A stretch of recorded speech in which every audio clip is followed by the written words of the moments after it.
Bagong post mula kay Faria Evsen. Narito ang pagtatapos ng summer post ni Faria Evsen. Si Faria Evsen, asawa ni Buret Ozchivit, ang bituin ng established Osman, ay kabilang sa mga sikat na pangalan na madalas na nauuna sa kanilang mga post sa social media.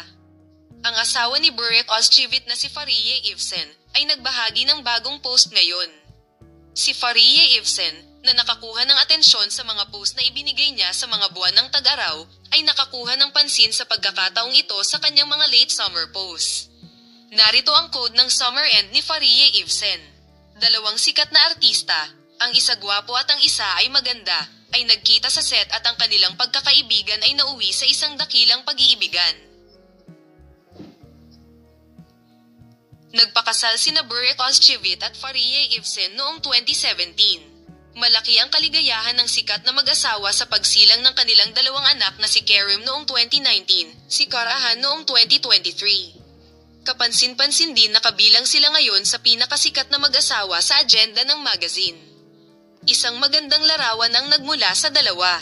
Si Faria Evsen, na nakakuha ng atensyon sa mga post na ibinigay niya sa mga buwan ng tag-araw, sa pagkakataong ito ay nakakuha ng atensyon sa kanyang mga post sa pagtatapos ng tag-init.